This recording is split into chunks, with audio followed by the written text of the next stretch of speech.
बात झारखंड के सीएम हेमंत सोरेन की, जो ईडी के शिकंजे में घिरते नजर आ रहे हैं। झारखंड सरकार पर एक बार फिर संकट के बादल हैं। सीएम हेमंत सोरेन जमीन घोटाला और अवैध खनन के आरोपों में फंसे हैं, लेकिन माना जा रहा है कि हेमंत सोरेन के पास प्लान बी तैयार है, बैकअप तैयार कर लिया उन्होंने।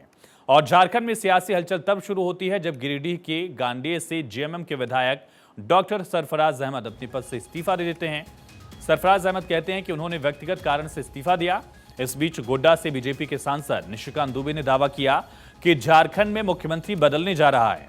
अगली हेमंत सोरेन की पत्नी मुख्यमंत्री कल्पना सोरेन होंगी। माना जा रहा है कि झारखंड मुक्ति मोर्चा विधायक ने हेमंत सोरेन की पत्नी कल्पना सोरेन के लिए सीट खाली की है, इस्तीफा दिया है और कल्पना सोरेन गांडी सीट से चुनाव लड़ेंगी।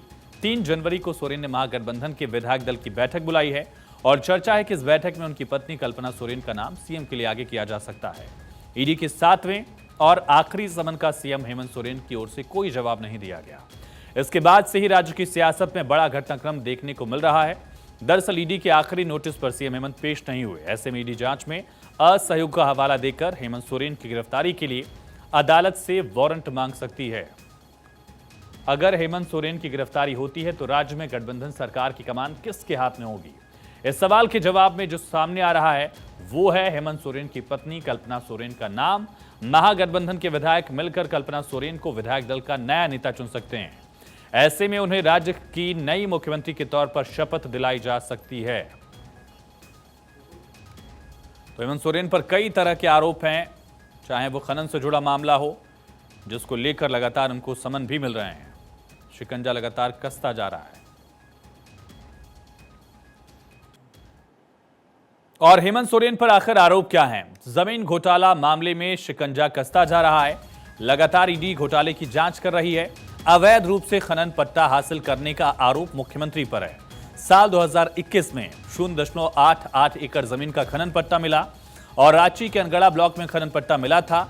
28 मई 2021 को हेमंत सोरेन ने आवेदन दिया। 15 जून 2021 खन्ना पट्टा लेने की मंजूरी मिल गई थी और 22 सितंबर को पर्यावरण विभाग से भी मंजूरी दे दी गई। सीएम के पास ही खनन पर्यावरण दोनों मंत्रालय थे, उसी विभाग से मंत्रालय से मंजूरी भी दे दी जाती है। हेमंत सोरेन पर अब अपने पद का दुरुपयोग करने का आरोप है।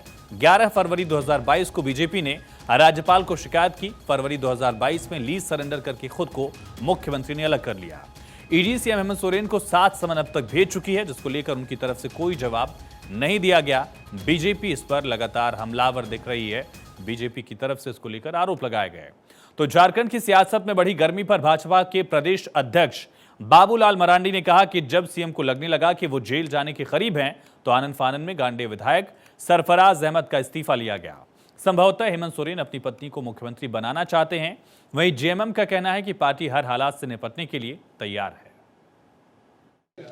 जिस ढंग से सरफराज अहमद विधानसभा की सदस्यता से त्यागपत्र देना और चर्चा जोरों पर है कि हेमंत सोरेन जी को समझ में अब आ चुका है कि लगता है कि वो होटवार के वो करीब पहुंच चुके हैं। इसलिए बिहार में जिस प्रकार से लालू यादव ने बेओर जेल जाने के पहले अपने पत्नी को बना दिया था, तो वैसे उनके लिए जगह खोज रहे हैं बनाने का। देखिए, सोरेन परिवार कटाक्ष तो लोग कर देते हैं, कमेंट कर देते हैं। निशिकांत दुबे की क्या औकात है जो सोरेन परिवार पर कुछ टिप्पणी करें? आज देखिए, कल इनके ट्वीट के क्या मायने होंगे, कल क्या होगा, वो तो कल किसी ने नहीं देखा है। लेकिन सोरेन परिवार जितना मजबूत था, जितना मजबूत है, उससे ज्यादा मजबूत कल होगा, ये मैं दावे के साथ कह सकता हूं। कल्पना सोरेन के मुख्यमंत्री बनने के दावों पर बीजेपी ने लालू यादव, उनकी पत्नी राबड़ी देवी का उदाहरण भी दिया। झारखंड में भी बिहार के जंगल राज को दोहराने की कोशिश का आरोप लगाया। कहा, चारा घोटाला मामले में जेल जाने से पहले लालू यादव ने भी अपनी पत्नी राबड़ी को मुख्यमंत्री बनाया था। 1997 में राबड़ी देवी बिहार की मुख्यमंत्री बनी थी। बीजेपी का आरोप है कि अब आदिवासियों की जमीन जायदाद लूटकर धन दौलत जमा करने वाले हेमंत सोरेन के भी सारे पैतरे फेल हो चुके हैं, इसलिए अपनी पत्नी को मुख्यमंत्री बनाकर जेल जाना चाहते हैं। तो झारखंड में जेएमएम की सहयोगी कांग्रेस का सियासी उठापटक पर क्या कहना है, सुनते हैं। देखिए, हम लोगों की एक शुरू से आदत रही है कि जब भी कोई ऐसा समय आता है जहां खड़े रहने की आवश्यकता होती है, वहां कांग्रेस हर क्षेत्रीय दल के साथ खड़ी होती है और हमारे गठबंधन के वो प्रमुख एलाइज में से हैं, हमेशा हमारे साथ रहे हैं, तो ऐसे में हम लोगों का भी साथ रहना निश्चित तौर पे मुनासिब होगा।